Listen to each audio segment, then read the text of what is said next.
Continuous verb में B section को देखेंगे, जो है वर्ब्स ऑफ सेंसेस। इनको इनवॉलंटरी एक्शंस भी बोला जाता है, मतलब कोई व्यक्ति जानबूझकर इन क्रियाओं के कार्यों को नहीं करता। ये क्रियाएं देखिए, फील, हियर, सी, स्मेल। ये जो क्रियाएं हैं ये व्यक्ति अपनी ज्ञानेंद्रियों से करता है, सेंसेस से करता है, और ये अपने आप ही हो जाते हैं। जब इन क्रियाओं के कार्यों को कोई व्यक्ति जानबूझ के करता है तब वो थोड़ा सा भिन्न अर्थ प्रकट करते हैं। उस पर अभी हम आएंगे जब इन क्रियाओं के सारे यूजेस को देखेंगे, तब हम डिटेल में पढ़ेंगे। अभी ये जानिए कि ये जो क्रियाएं हैं ये सेंसेस, ज्ञानेंद्रियों का प्रयोग करके कोई व्यक्ति करता है इन क्रियाओं के कार्य को। जैसे फील हुआ, सुनना हुआ, कोई आवाज़ हुई आपके कानों में आ गई, आप कुछ एक्टिवली कार्य नहीं कर रहे हैं कि हमें सुनाई पड़े। जब आप एक्टिवली कार्य करेंगे उसके लिए, अभी जब हम इसको हियर को डिटेल में पढ़ेंगे तब उसमें आएगा, अभी उस पर ध्यान न दीजिए। Also notice and observe. Notice और ऑब्जर्व जो है इनको भी सेंसेस की क्रियाओं में जो है पढ़ा जाता है। देखिए नोटिस का क्या मतलब होता है। अच्छा, ऑब्जर्व के एक आध मीनिंग और होते हैं, लेकिन ऑब्जर्व का प्रयोग जब नोटिस का अर्थ प्रकट करने के लिए किया जा रहा हो तब वो सेंसेस में आएगा। और नोटिस तो खुद है ही। तो नोटिस का अर्थ क्या है? नोटिस का अर्थ है to see and become conscious.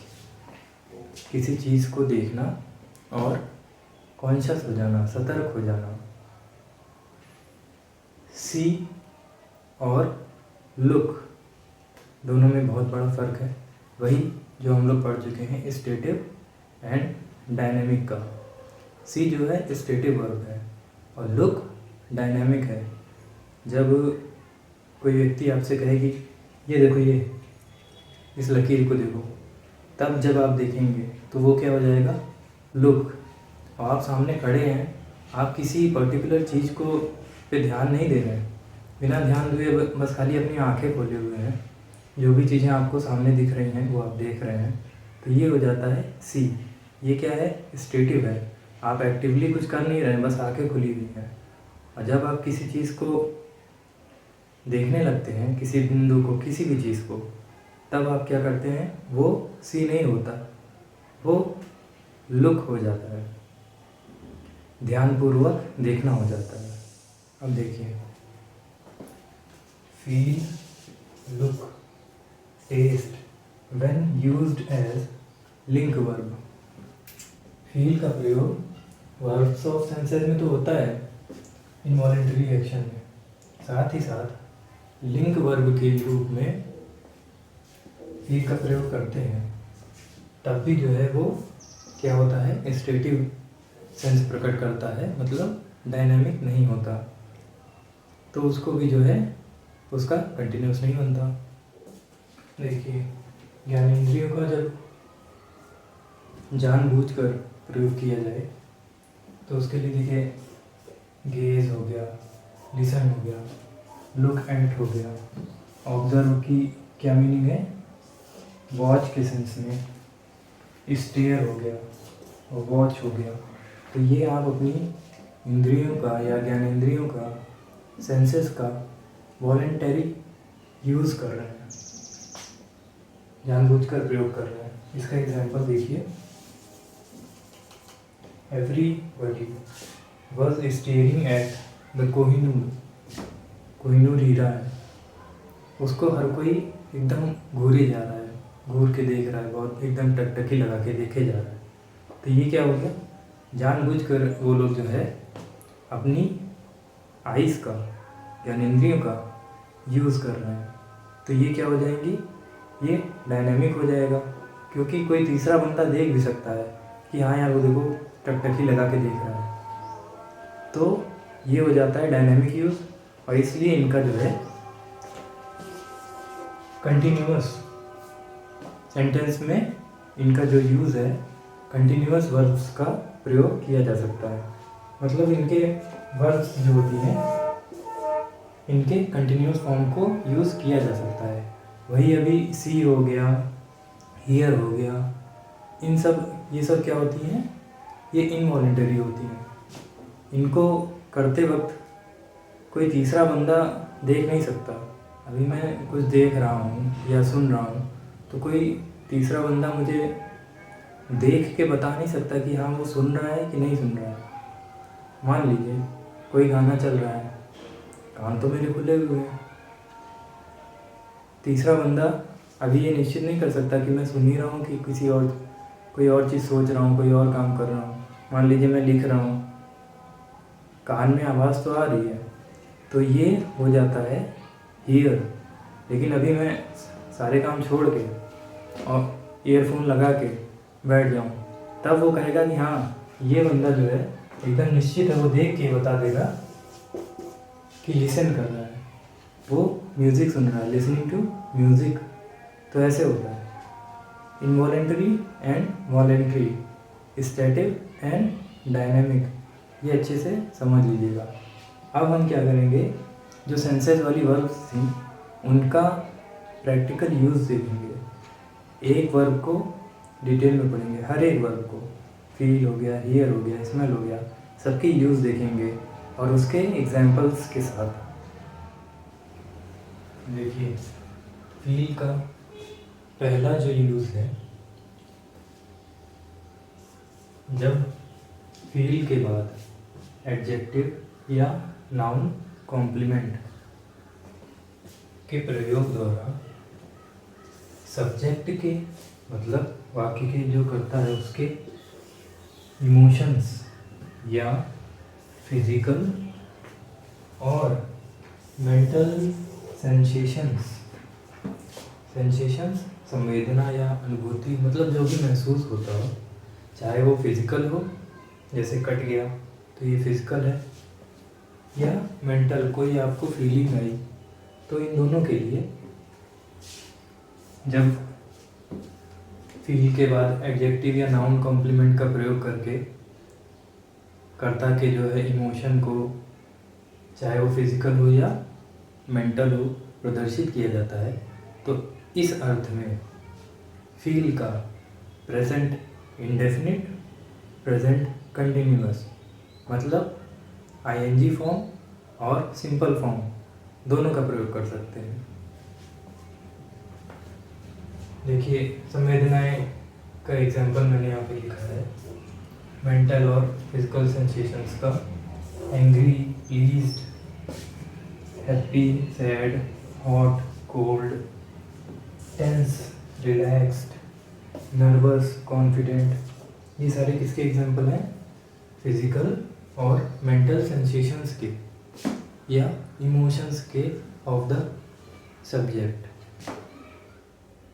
देखिए इसका एग्जांपल है, हाउ डू यू फील, तुम कैसा महसूस कर रहे हो, हाउ आर यू फीलिंग, तुम कैसा महसूस कर रहे हो। अच्छा देखिए, भले प्रेजेंट इंडेफिनिट टेंस यूज़ किया जाए इंग्लिश में, लेकिन हिंदी में तुम कैसा महसूस कर रहे हो, आखिरी में रहे हो आएगा, मतलब कंटिन्यूअस लिखा जाएगा, फील भी किया जाएगा, बोला भी जाएगा, लेकिन जब लिखा जाएगा तो उसको इंडेफिनिट से लिखा जाएगा। अब तुम कैसा महसूस कर रहे हो, इसके लिए या तो आप इंडेफिनिट का यूज़ कर दीजिए, हाउ डू यू फील, या प्रेजेंट कंटिन्यूअस का यूज़ कर दीजिए, हाउ आर यू फीलिंग। दोनों एक ही अर्थ प्रकट कर रहे हैं, बस खाली ये है कि हाउ डू यू फील जब इसको प्रेजेंट इंडेफिनिट यूज़ किया गया है, तो भी जब हम हिंदी में अनुवाद करेंगे तो वो तुम कैसा महसूस कर रहे हो, आखिरी में रहे हो आएगा, तुम कैसा महसूस करते हो नहीं आएगा, तुम कैसा महसूस कर रहे हो आएगा। आई फील बेटर, इसका ये आंसर दे रहा है, ए पर्सन ने पूछा तो बी जवाब दे रहा है। जब पर्सन बदलते हैं तो ये साइन लगाया जाता है। आई फील बेटर, ये क्या है? एडजेक्टिव है। आई एम फीलिंग बेटर, मतलब आप किसी का भी यूज़ कर लीजिए, चाहे फील बेटर कर दीजिए चाहे फीलिंग बेटर कर दीजिए, दोनों एक ही सेंस प्रकट करेगा। अगला एग्जाम्पल है, she felt her mother's death very deeply. ये मदर्स डेथ क्या हो गया? नाउन कॉम्प्लीमेंट हो गया। वो अपने माँ की डेथ को बहुत गहराई से जो है महसूस कर रही है। उसने अपनी माँ की डेथ को बहुत गहराई से महसूस किया या गहरा धक्का लगा। यहाँ पे जो है आप शी इज़ फीलिंग भी कर सकते हैं कि वो जो है अपनी मदर की डेथ बहुत गहराई से महसूस कर रही है, अक्सर उदास रहती है, देखने से लगता है। तो फील के इस सेंस में, जो अभी पहला सेंस था कि सब्जेक्ट के मतलब जैसे सब्जेक्ट ये शी, इसके इमोशंस को दर्शाने के लिए जब फील के बाद या तो नाउन कॉम्प्लीमेंट या तो एडजेक्टिव का प्रयोग किया जाता है, तो इस सेंस में हम प्रेजेंट इंडेफिनिट या प्रेजेंट कंटिन्यूअस टेंस दोनों की वर्ब का इस्तेमाल कर सकते हैं। आपकी इच्छा पर है कि आप कौन सी वर्ब जो है इस्तेमाल करना चाहते हैं। देखिए, परंतु यदि सब्जेक्ट के ऐसे फिजिकल सेंसेशंस हैं जो स्पर्श से मालूम पड़े, जिन्हें कहा जाता है स्पर्शानुभूति, अगर ऐसा सेंस प्रकट करना है फील द्वारा, तो कंटिन्यूअस फॉर्म का प्रयोग नहीं करेंगे। इसकी एग्जांपल देखिए, the water feels warm cold. आपने हाथ डाला पानी में, आपको ठंडा लग रहा है, गर्म लग रहा है, जो भी लग रहा है, वो जो लग रहा है वो स्पर्श के वजह से लग रहा है। तो इस वजह से अगर आपको कोई फीलिंग आ रही है जो स्पर्श के कारण आ रही है, किसी अन्य वस्तु के टच में आने से आपको फीलिंग आ रही है, तो उस फीलिंग को जब आप बयां करेंगे तो फील की केवल और केवल इंडेफिनिट, प्रेजेंट इंडेफिनिट टेंस की जो वर्ब होती है उसी का प्रयोग करेंगे।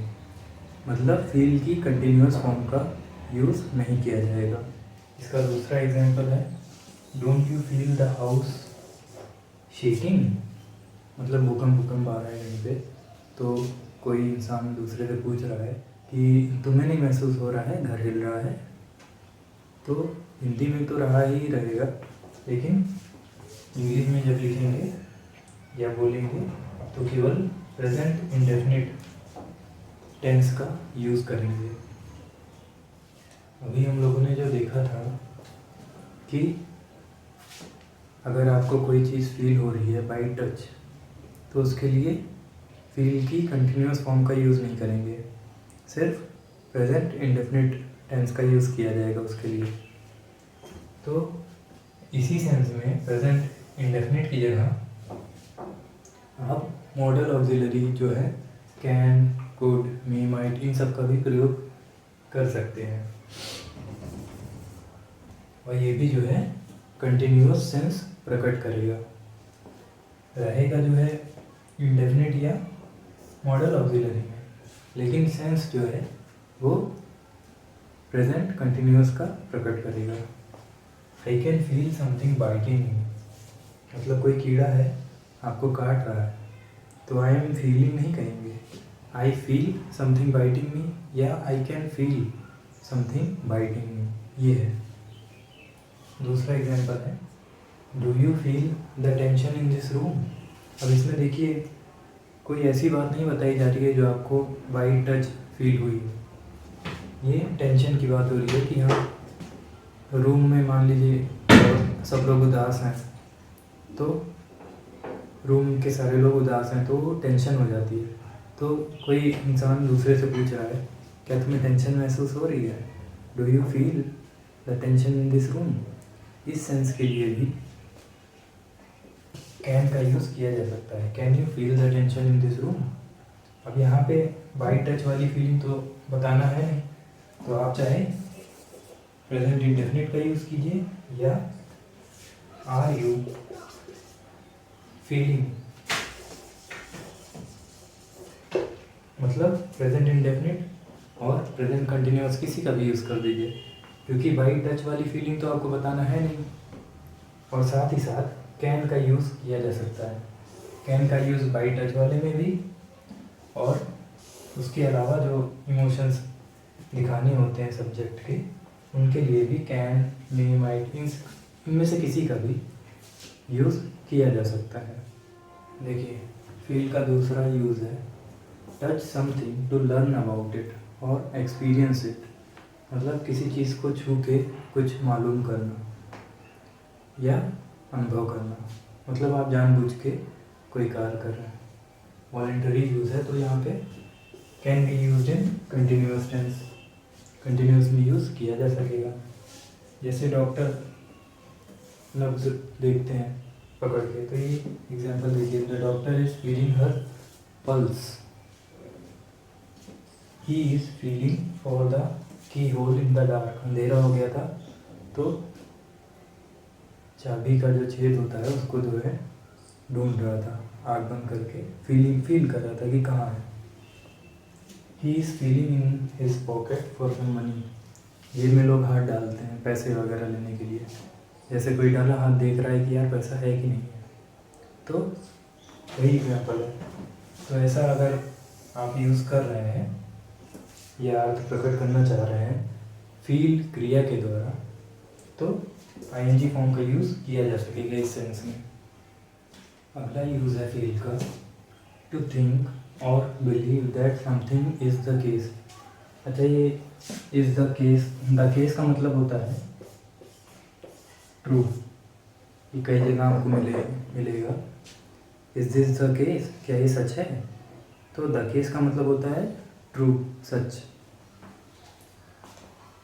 टू थिंक और believe that something is true या द केस, मतलब आप ये सोचते हैं या विश्वास करते हैं कि कोई चीज़ सही है, इस अर्थ को प्रकट करने के लिए।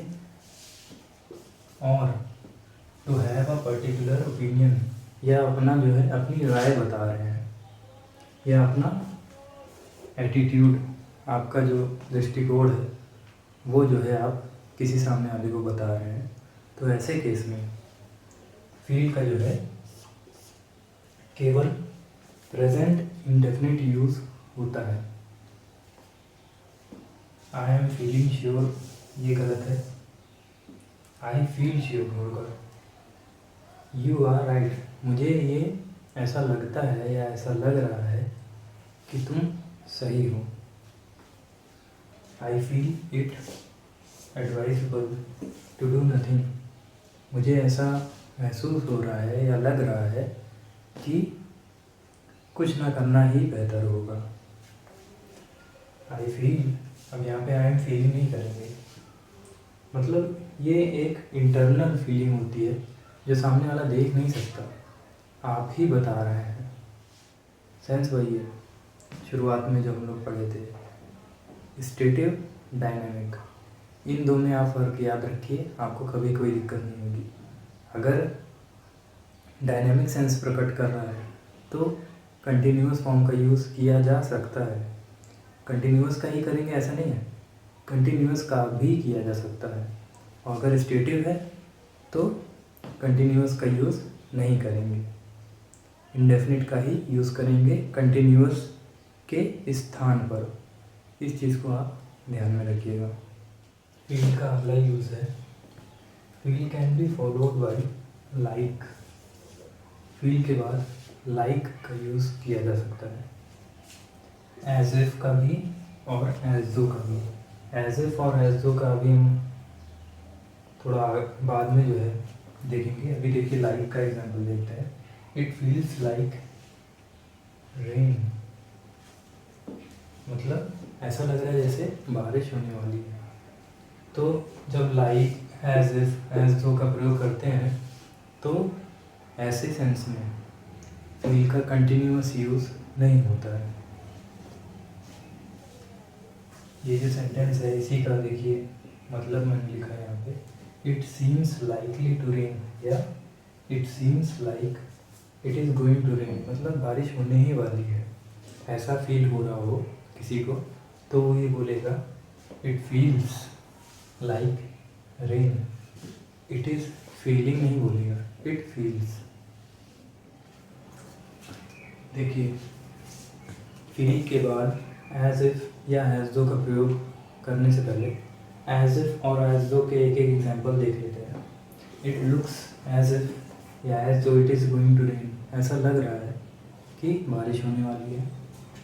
She was acting as if या as though she was in charge, वो ऐसे बिहेव कर रही है, ऐसे एक्ट कर रही है जैसे वही इंचार्ज हो। ये इसके एग्जाम्पल थे। सब लिखने का मतलब ये है कि एज इफ या एज दो का प्रयोग करके आप ये भी दिखा सकते हैं कि आप किसी चीज़ को सही मानते हैं, और इनका प्रयोग करके आप ये भी दिखा सकते हैं कि आप किसी चीज़ को सही नहीं मानते। पहले एग्जाम्पल में आपको ऐसा लग रहा है कि बारिश होने वाली है। इट लुक्स एज इफ या as though it is going to rain, या आपको ऐसा लग रहा है कि हाँ, आप ये सोचते हैं कि ऐसा ही होगा, यही सही है।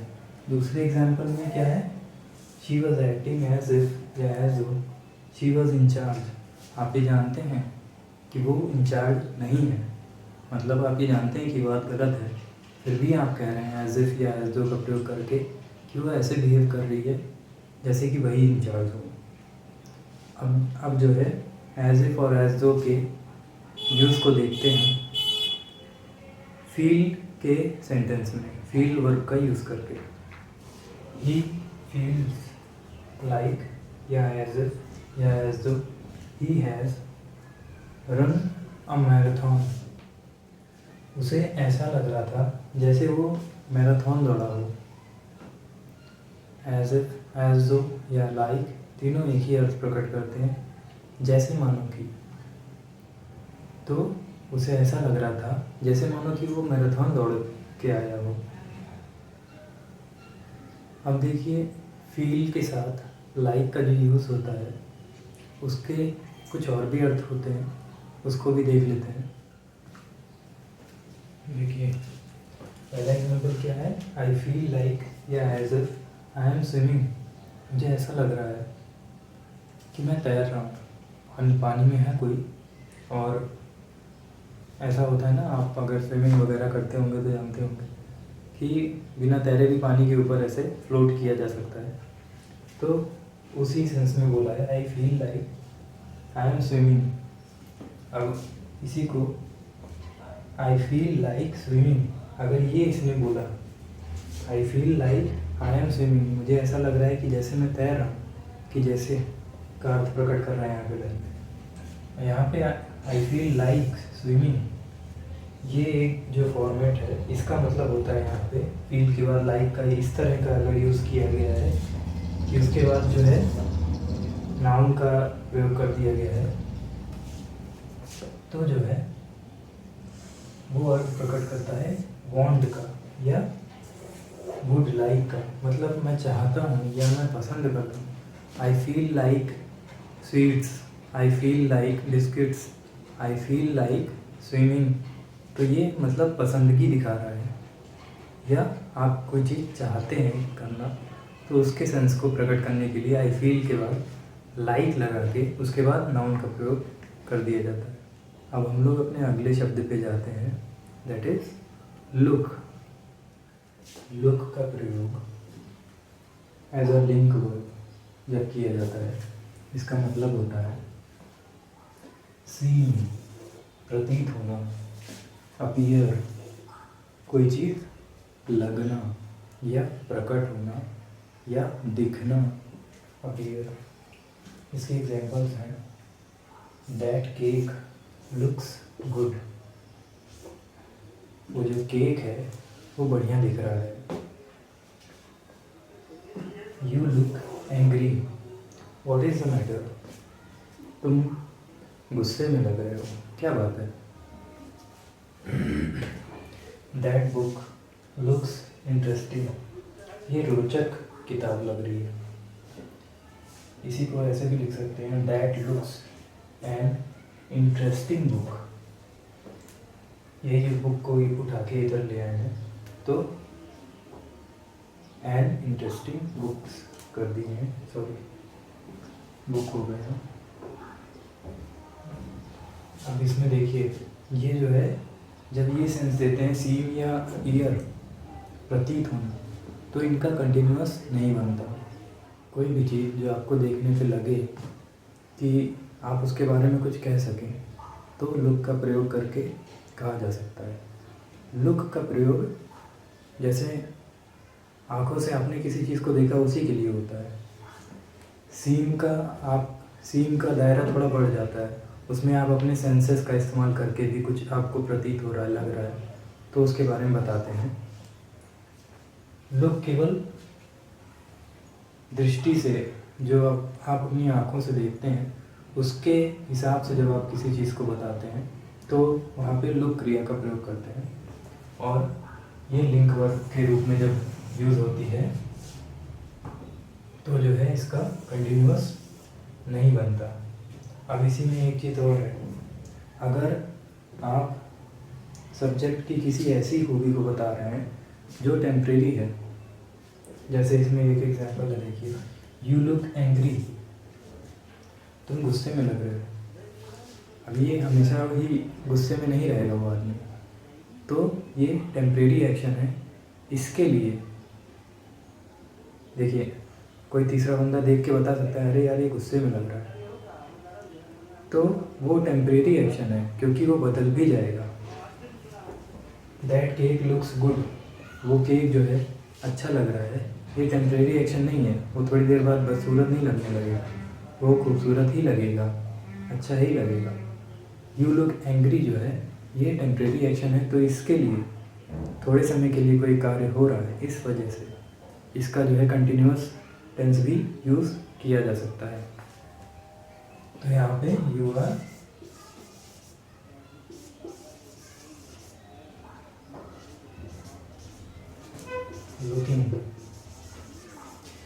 Looking angry, what is the matter, तुम गुस्से में लग रहे हो, क्या बात है। तो ये था लिंक वर्ब के रूप में लुक का यूज़ जब होता है सीन या अपीयर का सेंस प्रकट करने के लिए, तो उसका कंटिन्यूअस फॉर्म नहीं यूज़ करते। लेकिन वही अगर टेम्परेरी एक्शन दिखाना हो, थोड़े समय का कोई कार्य हुआ हो जो अभी बदल ही जाएगा, तब उसके लिए वहाँ पे लुक की आईएनजी फॉर्म का यूज़ कर सकते हैं। फील की तरह लुक का दूसरा यूज़ जो है वो भी फील की तरह है। लुक के बाद जो है एज इफ, एज दो या लाइक लगा के प्रयोग होता है, इसकी भी कंटिन्यूअस फॉर्म नहीं बनती है। एग्जाम्पल्स देख लीजिए, she looks like her mother, वो अपनी एकदम माँ की तरह दिखती है। अगला एग्जाम्पल है she looks as if she is rich, उसको देख के ऐसा लग रहा है कि वो अमीर है। लुक का यूज़ करके कुछ फ्रेजल वर्ब्स बनाई जाती हैं जो स्टेटिव सेंस प्रकट करती हैं। जैसे लुक ऑन हो गया, इसका मतलब होता है कंसीडर, सोचना। लुक अप टू हो गया, इसका मतलब है रेस्पेक्ट। लुक डाउन टू हो गया, डिस्पाइस, घृणा करना। ये जो है स्टेटिव है, तो इनका कंटिन्यूअस जो है यूज़ नहीं होगा। एक फ्रेज बनता है फ्रेजल वर्ब लुक एट, इसका मतलब होता है डायरेक्ट वंस आइज, अपनी आँखों की दिशा को, अपनी आँखों को किसी दिशा में मोड़ना। कोई खंबा लगा है मान लीजिए, तो आपने अपनी आँखों की ऐसे दिशा बदली और उसको देखने लगे, लुक एट। तो जब ऐसा मैं काम करूँगा, अपनी आँखों की दिशा बदलूँगा, तो कोई व्यक्ति मुझे देख भी सकता है, वही डायनामिक हो जाएगा और फिर उसका जो है कंटिन्यूअस यूज़ किया जा सकेगा। The boss is looking at me angrily, boss जो है मेरी तरफ गुस्से में देख रहा है। इसी तरह जो है लुक आफ्टर हो गया, लुक फॉर हो गया। लुक आफ्टर मतलब किसी की देखभाल करना, take care of somebody. Look for हो गया ट्राई टू फाइंड, कुछ ढूंढना, पता लगाना, या फेच लाना ढूंढ के। अगली वर्ब है स्मेल, सूंघना या किसी चीज़ की खुशबू आना। पहला इसका जो अर्थ है वो है हाउ समथिंग स्मेल्स, मतलब अभी सूंघने की बात नहीं हो रही है, अभी बात हो रही है कि कोई चीज़ कैसी महकती है, उसकी महक क्या है। इसके बाद जो है एडजेक्टिव और नाउन का प्रयोग किया जाता है। The roses smell beautiful. अब देखिए एग्जाम्स में ब्यूटीफुल की जगह लिख देते हैं ब्यूटीफुली, एडवर्ब लगा देते हैं करेक्शन में कि सेंटेंस में जो एरर होती है उसके लिए, तो ब्यूटीफुल होगा, एडजेक्टिव होगा, ना कि एडवर्ब। और इसका जो यूज़ है वो केवल और केवल प्रेजेंट इंडेफिनिट में किया जाएगा। इस the roses is smelling beautiful नहीं होगा, द रोजेज स्मेल ब्यूटीफुल। या एक रोज है तो द रोज स्मेल्स ब्यूटीफुल। अगला एग्जाम्पल है the railway carriage smells of beer. अच्छा, इसमें ये भी है कि अगर नाउन का यूज़ किया गया है स्मेल के बाद, तो स्मेल और नाउन के बीच में या तो ऑफ या तो लाइक लगा देंगे और प्रेजेंट कंटिन्यूअस नहीं बनेगा उस सेंस में भी। इसका एक यूज़ और होता है, कोई चीज़ खराब स्मेल है अगर किसी चीज़ की, तो उसको प्रकट करने के लिए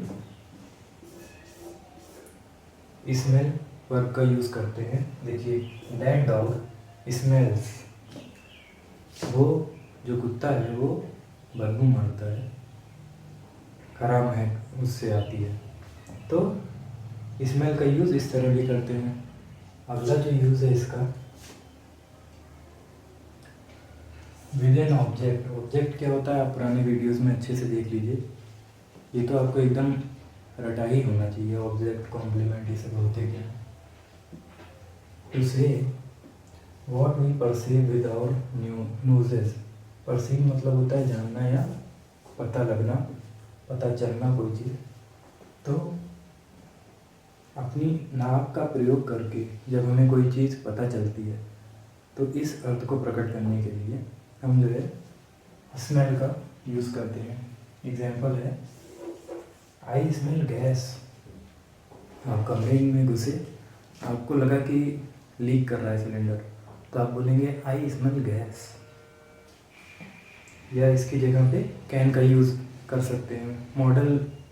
मॉडल ऑक्सिलरी का यूज़ वर्ब्स ऑफ सेंसेस में किया जा सकता है, और साथ ही साथ जब इनका यूज़ करेंगे तो ये प्रोग्रेसिव सेंस प्रकट करेंगे, मतलब कंटिन्यूअस सेंस प्रकट करेंगे। अगर हम हिंदी में अनुवाद करेंगे तो ये नहीं कहेंगे कि मैं गैस सूंघ सकता हूँ, कहेंगे मैं गैस सूंघ रहा हूँ।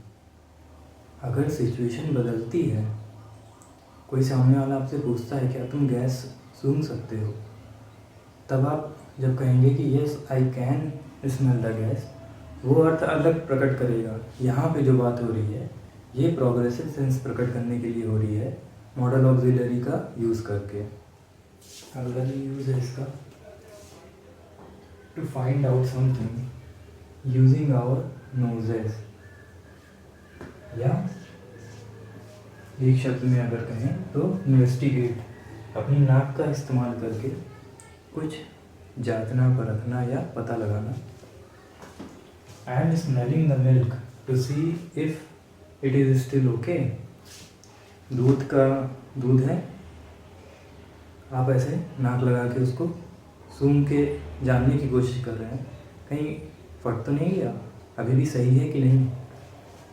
तो ये कंटिन्यूअस यूज इसका हो सकता है। Smell it and tell me what you think it is. कोई भी चीज़ है तो उसको किसी के सामने रखा गया, इसे सुन के बताओ ये क्या है। पूछ रहा है कोई। अगला इसका यूज़ है to say that someone knows about or is aware of a situation without having to be told. किसी व्यक्ति से कोई स्थिति है, कोई परिस्थिति है, उसके बारे में बताया नहीं गया है, फिर भी वो भाप ले गया, उसे अंदाज़ा हो गया, उसे पता चल गया। इसके सेंस को प्रकट करने के लिए स्मेल का यूज़ होता है और इसका जो है कंटिन्यूअस टेंस में यूज़ नहीं किया जाता। I smell trouble, I can smell trouble, वही कैन का भी यूज़ कर सकते हैं। जैसे कहीं आप गए बाहर और पर्स चोरी हो गया, तो आपके साथ का कोई व्यक्ति है तो जो है वो क्या कहेगा, I can smell the trouble, कि हम लोग बहुत बुरी स्थिति से गुजरने वाले हैं। अगली जो वर्ब है टेस्ट, लिंक वर्ब के रूप में एडजेक्टिव या नाउन के पहले यूज होती है। टू से हाउ समथिंग टेस्ट्स, मतलब किसी चीज़ का स्वाद कैसा है, इस बात को बताने के लिए टेस्ट वर्ब का प्रयोग करते हैं। The wine tests funny,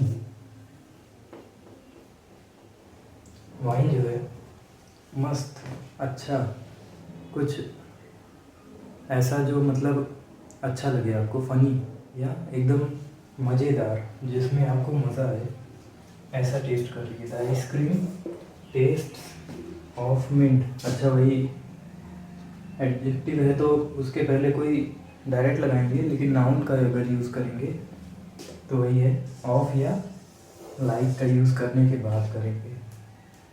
ice cream एकदम मिंट की तरह टेस्ट कर रही है, टेस्ट आ रहा है आइसक्रीम का। अगला इसका यूज़ है with an object to say what we perceive with our sense of taste. हमारा जो सेंस है टेस्ट करने का, ज्ञानेंद्रियाँ है टेस्ट करने की, उसके द्वारा अगर हमें कुछ पता चलता है तो उसके लिए जो है टेस्ट का प्रयोग करेंगे वर्ब का। यू कैन टेस्ट, यहाँ पे कैन को हटा भी सकते हैं, तब वो इम्पेरेटिव बन जाएगा कि यू भी हट जाएगा। Taste the garlic in the soup, सामने ही कोई बैठा है आपके तो उससे आप कह रहे हैं, या सामने ही बैठा है आप उससे ऐसे कह सकते हैं कैन लगा के, you can taste the garlic in the soup, in this soup. अगला जो इसका यूज़ है टू फाइंड आउट समथिंग, अब यही आप कुछ एक्टिवली करने लगे, आपने कहा कि ये जो सूप है इसमें पता करके बताओ कि क्या गार्लिक है कि नहीं।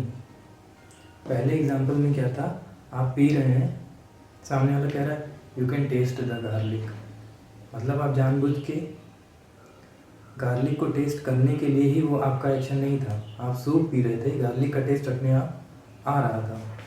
वही स्टेटिव और डायनामिक का फ़र्क हमेशा याद रखिएगा।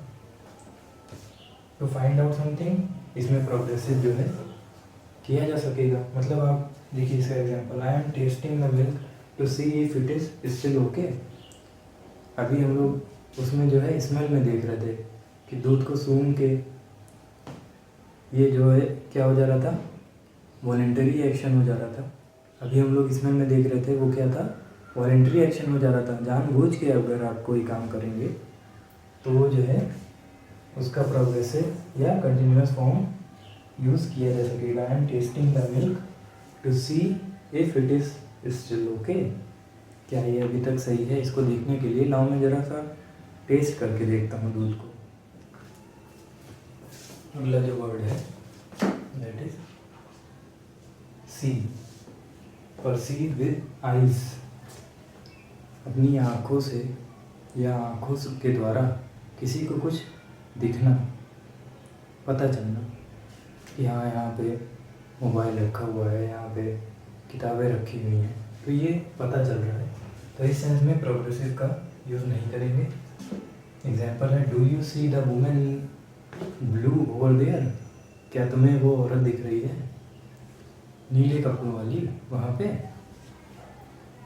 वही कैन का भी यूज़ कर सकते हैं। अब कोई व्यक्ति कल्पना कर रहा है, इमेजिन कर रहा है, तो उसके लिए जो है लुक अ कैमल, यहाँ पे पर्सन चेंज हो गए हैं, मतलब दो लोग आपस में बात कर रहे हैं। एक व्यक्ति ने कहा लुक ए कैमल, दूसरा कह रहा है यू आर सीइंग थिंग्स, मतलब तुम कल्पना कर रहे हो, वहाँ पे ऐसा कुछ है नहीं। तो ये जो है प्रोग्रेसिव यूज़ किया जा सकेगा इस सेंस में। लेकिन वही अगर आप किसी व्यक्ति को या किसी चीज़ की किसी से कंपेयर कर रहे हैं, या आने वाले टाइम में उसको देख रहे हैं कि हाँ वो ऐसा हो जाएगा, मतलब किसी की तुलना कर रहे हैं, तो उस सेंस में प्रोग्रेसिव का यूज़ नहीं करेंगे। इसका एग्जांपल देखिए, his colleagues see him as a future director, मतलब कोई ऑफिस है, उसके जो एम्प्लॉयज़ हैं वो अपने किसी साथी को एज अ फ्यूचर डायरेक्टर के रूप में देखते हैं। जैसे कोई व्यक्ति है किसी पार्टी का, उसको जो है लोग जो है आने वाले टाइम में मुख्यमंत्री के रूप में देखते हैं, तो वहाँ पे जो सी होगा वो प्रोग्रेसिव फॉर्म में यूज़ नहीं करेंगे। देखिए सी के ये सारे मतलब होते हैं, मीट, मिलना, interview, talk to, go out with, arrange, supervise, visit, spend time या हेल्प समवन। इन सब अर्थ में सी का प्रोग्रेसिव फॉर्म बनता है। आर यू सीइंग एनीवन, या आर यू, इसका मतलब हुआ are you having relationship, romantic relationship with anyone. See के बहुत सारे मतलब होते हैं। तो सेंस वही है कि अगर डायनेमिक सेंस दे रहा है तो उसको जो है कंटिन्यूअस में बना देंगे, नहीं दे पा रहा है, स्टेटिव ही रह जा रहा है, तो केवल इंडेफिनिट का यूज़ करेंगे। इसमें देखिए मीट का जब अर्थ प्रकट करेगा तब तो जो है डायनामिक अर्थ देगा, लेकिन वही अगर मीट बाई चांस हो गया, किसी से अचानक आप मिल गए कहीं पे, तो वो बहुत छोटे समय के लिए कोई चीज़ होती है, इसलिए उसे डायनामिक में नहीं रखते हैं। Gas who I saw at the party last night, मतलब मीट का प्रयोग अगर करेंगे, मीट के सेंस में सी का प्रयोग, तो प्रोग्रेसिव फॉर्म का यूज़ होगा।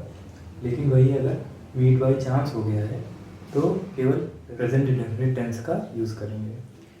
देखिए सी के ये सारे यूजेस हैं, इनका कंटिन्यूअस यूज़ होता है। See somebody out, escort somebody to the door, किसी को दरवाजे तक छोड़ के आना, कोई आपके घर आया उसको दरवाजे तक छोड़ के आना। See somebody out, see somebody home, किसी को घर तक छोड़ के आना। See somebody to a place, किसी को किसी स्थान तक छोड़ के आना, बस अड्डा हो गया या कहीं भी हो गया, छोड़ कर आना। और वही बस अड्डा वगैरह या किसी ऐसे स्थान पे उसको छोड़ के आना जहाँ से वो व्यक्ति जिसको आप छोड़ के आए हैं वो कहीं और अपनी यात्रा शुरू करे, तो उसके लिए यूज़ करते हैं सी ऑफ। जैसे आपको दिल्ली जाना है अयोध्या से, तो आपके पेरेंट्स जो है आपको बस स्टैंड तक छोड़ के आएंगे बस में, तो ये क्या हो जाएगा, सी ऑफ हो जाएगा। देखिए इसका मतलब होता है say goodbye to a departing traveller, किसी ट्रैवलर को जो कहीं जाने वाला है, at the starting point of his journey, उसके प्रारंभिक बिंदु पे छोड़ के आना या वहाँ पे जाके उसे गुड बाय कहना, ये होता है सी ऑफ करना। आज का हमारा लास्ट वर्ड है hear. Something comes to our ears, हमारे कानों तक कोई आवाज़ आए। वी लिसन और pay attention to someone something, हम किसी चीज़ पे, किसी साउंड पे ध्यान दें। We hear, we are told about something, मतलब हमसे कुछ कहा जाए। इन सब के अर्थ को प्रकट करने के लिए हियर का प्रयोग करते हैं। हियर और लिसन को अभी हम देखेंगे डिटेल में। अभी हियर एक बहुत ही कॉमन वर्ड है, कुछ भी आपके काम तक आए तो उसके लिए हियर का प्रयोग करते हैं। इसकी प्रोग्रेसिव फॉर्म या कंटिन्यूस फॉर्म का यूज़ नहीं किया जाता। She heard footsteps behind her. अब इसमें ये मैंने पास्ट का एग्जांपल ले लिया है। यहाँ पे कैन की जगह देखिए कुड है, क्योंकि पास्ट टेंस है। तो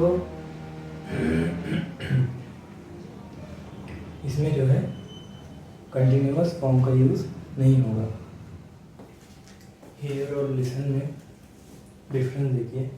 लिसन के साथ टू यूज़ होता है अक्सर। Is used to talk about paying attention to sound. किसी ध्वनि पे, किसी आवाज़ पे ध्यान देना, उसके सेंस में लिसन का यूज़ करते हैं। दैट आर गोइंग ऑन, जो चल रही है, ऐसी आवाज़ जो अभी सुनाई पड़ रही है। It emphasises the idea of concentrating, मतलब ध्यान देकर कोई आवाज़ हुई, आप ध्यान से सुनने लगे उसे, ये हुआ listen. Trying to hear as well as possible, मतलब अपनी पूरा सामर्थ्य से सुनने की उस आवाज़ को कोशिश करना। देखिए, you can hear something without wanting to, आप अपनी इच्छा के बिना भी कोई चीज़ सुन सकते हैं, लेकिन but you can only listen to something deliberately. Hear का हिंदी में बोलेंगे सुनना, लिसन का हो जाएगा डेलिबरेटली सुनना, मतलब जानबूझकर या ध्यानपूर्वक सुनना। इसका एग्जाम्पल देखिए। I heard them talking upstairs but I didn't really listen to their conversation, मतलब मुझे ये तो सुनाई दिया कि वो लोग सीढ़ियों के ऊपर कुछ बातें कर रहे हैं, लेकिन मैं सुन नहीं सका कि वो लोग क्या बातें कर रहे हैं। तो पहले के सेंस के लिए मुझे ये तो पता चला कि वो लोग कुछ बातें कर रहे हैं, इसके लिए हियर करेंगे, लेकिन वो लोग क्या बातें कर रहे हैं डेलिब्रेट एक्शन हो जाता, मैं सुनता अगर उनकी बातें, तो वहाँ पे लिसन का होगा। बहुत अच्छा एग्जाम्पल है। I heard them talking upstairs but I didn't really listen to their conversation. देखिए अगला यूज़ है listen formally to a complaint, evidence, court case. Formally मतलब ऑफिस वगैरह में कोई कंप्लेंट, केस, ये सब सुनना, तो उसके लिए जो हियर का यूज़ करते हैं और वो कंटिन्यूअस फॉर्म में यूज़ किया जाता है। The court is hearing evidence this afternoon. Court जो है आज सबूत सुनेगा, सबूत के बारे में सुनेगा। अब देखिए इसका एक मतलब होता है रिसीव न्यूज़ और लेटर्स। अगर आपको कोई सूचना न्यूज़ या लेटर्स के थ्रू मिल रही है, उस सेंस में कंटिन्यूअस तो यूज़ करेंगे, लेकिन प्रेजेंट कंटिन्यूअस टेंस में इस अर्थ को प्रकट करने के लिए हियर का यूज़ नहीं किया जाएगा। तो किस में किया जाएगा? प्रेजेंट परफेक्ट कंटिन्यूअस में, या फ्यूचर कंटिन्यूअस या फ्यूचर परफेक्ट कंटिन्यूअस में। इसको हम लोग और डिटेल में पढ़ेंगे जब परफेक्ट कंटिन्यूअस टेंस पढ़ेंगे। अभी आप केवल याद कर लीजिए कि हियर का यूज़ न्यूज़ या लेटर्स के थ्रू कोई सूचना आपको मिलती है, उसके सेंस में प्रेजेंट कंटिन्यूअस में नहीं करते हैं। इसका एग्जांपल देखिए। I have been hearing all about your accident. तुम्हारे एक्सीडेंट के बारे में मैं सुन रहा था। तो जब हम लोग प्रेजेंट परफेक्ट कंटिन्यूअस या परफेक्ट कंटिन्यूअस टेंसेस को देखेंगे, वहाँ पे हियर का एक बार और हम लोग देखेंगे कि कैसे उसका यूज़ किया जाता है, क्या अर्थ प्रकट करता है। अभी उस पर नहीं जाते हैं। तो ये था वर्ब्स ऑफ सेंसेस का वीडियो। लास्ट वीडियो अगला आएगा मेंटल एक्टिविटी की वर्ब के लिए, वो प्रेजेंट कंटिन्यूअस का हम लोगों का आखिरी वीडियो होगा।